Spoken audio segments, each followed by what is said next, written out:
I asked and you delivered. Thank you for your awesome additions on shows I missed on my 20 TV shows everyone should watch.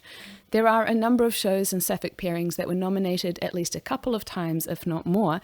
I figure that I would make a video to encompass the shows that you nominated to be part of the Lesbian and Woman Love Woman Starter Pack series. Again, I am covering shows I've mentioned before in other videos. Orphan Black showed up a number of times in the comments, and rightly so. It's a gripping show with a great cast.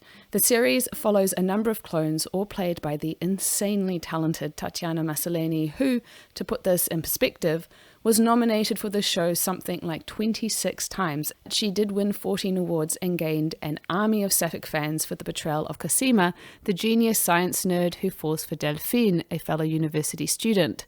Of course, given that Cosima and her clone sisters are all trying to figure out the mystery of their origin, Delphine's appearance in her life is not as straightforward as it seems. But I won't spoil anything further.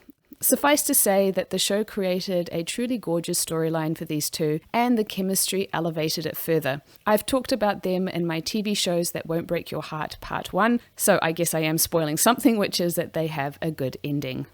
Another show I mentioned in part 2 of my TV shows that won't break your hearts video is Legends of Tomorrow. We weren't given a proper ending with its sudden cancellation, leaving the cliffhanger ending dangling, but where we left Sarah and Ava felt very fitting. Sarah, the leader of a group of misfit superheroes who travelled the time stream to set history right when it went off the rails, initially had an antagonistic relationship with Ava, an agent and eventual director of the Time Bureau. You might guess this, it's an enemies to lovers story, but it doesn't stop there. Through their relationship, we get to explore their characters in depth, which I loved, and in the process created a pairing that gets to transition from relatively slow burn beginnings to an actual healthy relationship. The show is also a delightful romp with plenty of wackiness that doesn't take itself too seriously, which I like, and I warmed to most of the ensemble cast too.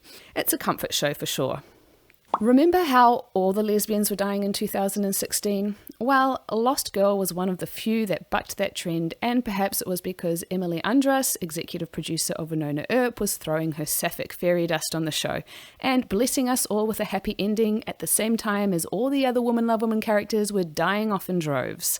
It follows Beau, a succubus who feeds on sexual energy, only she doesn't know what she is and has been on the run since she killed her boyfriend when having sex for the first time. In search of her identity and exploring her powers, she's drawn into the Fae world, and there she meets Lauren, a human doctor, and there is an immediate spark between them that plays out over the series. It's a show that has a strong dose of the family found dynamic, of Beau figuring out her identity, and it's pretty darn gay. Motherland Fort Salem is a show I tried to watch when it first came out, but I don't know, perhaps I wasn't in the right frame of mind, because I found the way they did the world building jarring enough that I dropped it after 2 episodes. So I have to confess, I haven't actually watched this, but based off the comments, it's popular. There is the main Sapphic ship of Scylla and Rael, and via Tumblr I've been seeing a lot of gift sets about the subtext ship between Tally and Sarah.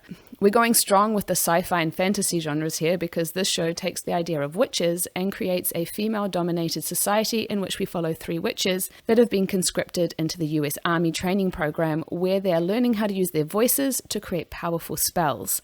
Rael meets Scylla, who is a second-year recruit in the Necro Division, so working with dead bodies, and they start something of a forbidden relationship, but Scylla is not all she appears to be. I expect I'll try to rewatch this at some point, although I have one long list of Sapphic TV shows and films to watch at the moment, so it might not be for a while. Station 19 is a show that got nominated a few times by you. It's a spin-off of the show Grey's Anatomy and exists in the same universe. Instead of a hospital, it centers around a fire department and its firefighters. It's more serious in tone than Grey's, but retains that familiar Shonda Rhimes vibe. Karina starts out on Grey's Anatomy and was established as queer there. She sees Maya in season 16, episode 14 from afar when Maya drops by the hospital, and they then run into each other in a bar on Station 19, season 3, episode 5. From there, a relationship develops.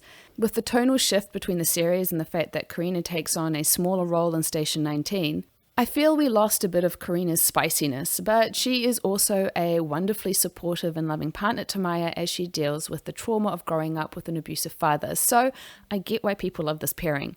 They got married after some expected drama, but I have to say that the way the baby storyline was going lost me, and I haven't caught up since. From what I can see though, they're happily married, and I saw the green card interview while researching for this video and I was cackling.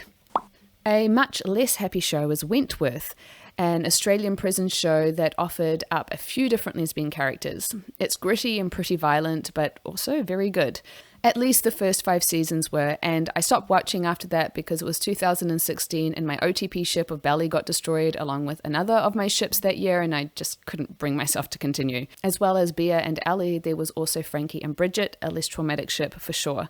While I didn't continue watching after season 5, I actually enjoyed this show more than Orange is the New Black, precisely for the things that led to the tragic ending of the Belly ship. The irony. Another show that I struggled with due to the ending was Pepa and Silva on Los Hombres de Paco, a Spanish serial drama starting in season 6 and culminating in an event in season 8 that no Sapphic wanted. So why is this show, and Wentworth, nominated by you when it falls into one of the most hated lesbian tropes? I think it's a few reasons. It was my first time coming across a Spanish-speaking show with a major lesbian storyline. I think Ana and Teresa from the soap Amar and Tiempos Revueltos was the only other Spanish-speaking show on the air with a major Sapphic storyline at the time, and Los Hombres de Paco allowed so much more physical affection than anything else I'd seen, bar the L word. It was at the same time as Otalia from Guiding Light was on the air. I talked about them in my previous video in this series, a pairing that was definitely suffering from the desexualized lesbian trope that was rampant at the time. Pepa and Silva didn't suffer from this, which made it a breakout success with the woman love woman shipping community. However, the show wanted to go for the shock value and, well, the result was a tragic ending in the worst way possible, which is why I personally didn't recommend it or Wentworth in my other video. Having said that, the ending notwithstanding, it was a great ship and groundbreaking in the Spanish-speaking sphere of Sapphic representation on TV. I don't feel the same reservations when it comes to recommending Amar y Muerte, a Mexican telenovela with a central lesbian storyline between Julia and Valentina from a few years back. While the title, which translates to Love to Death, doesn't necessarily engender confidence, the woman love woman shipping community, having lived through enough dead lesbians, was very vocal about the importance of a happy ending, and thank goodness the show listened. Of course, the show wasn't without its melodramatic ups and downs, of which I could have done without a few of them, which is why it didn't get on my top 10 woman love woman soap and telenovela ships video, but it was a wildly popular ship, especially with the younger crowd, and it may be to your taste as well. I was, however, a total goner for the Brazilian telenovela Familie and the Clara and Marina pairing that consumed my shipper heart in 2014.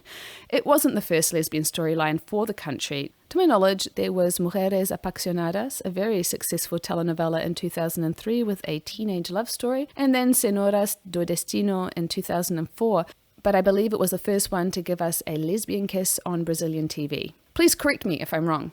I loved the Clarina ship because I'm a sap, and it was a slow burn, which I think is my Achilles heel, and it lingered in the softness of their developing feelings without throwing too much other drama at them. It was a simple and sweet love story that ended well, even if there were some painfully stilted moments due to the show's unwillingness to go beyond a kiss, which almost didn't happen due to religious pushback.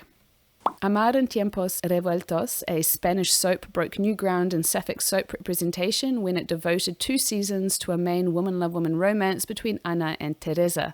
The show focused on the lives of a neighborhood in Madrid during the Spanish Revolution and beyond. Ana and Teresa's story went from 1950 to 1953 and followed as their friendship evolved into love over 3 years. They also made guest appearances a couple of times in later episodes, I think season 7. It's not a story for the faint of heart. There are a lot of tough things that happen to the two ladies, both from external forces and between them, but their feelings for each other was a shining beacon throughout it all. Again, it's a slow burn, and I would say that watching this as a super edit really is the only way to do it because there are something like 430 episodes to their storyline, and plenty of other characters in the mix too. Incidentally, in case you don't know, this show morphed into Amares para Siempre, which gave rise to the Sapphic ship Louis Melia. A special mention is Bad Girls. This popular UK show from the mid-aughts was nominated a few times in the comments, but I confess I only watched a few random clips of the show many years ago, so I don't feel like I can comment too much on the show, hence it being a special mention. It's set in a UK women's prison and features a number of queer characters. That's it for the list. I know that there are many more wonderful TV shows that could be included, but I think I'll draw the line here. I'm currently working on putting together the script for a history of Sapphic film and TV, which I'm finding fascinating, so I hope you'll subscribe to get notified for when that goes live. In the meantime, check out my other videos, and until next time, lady lovers.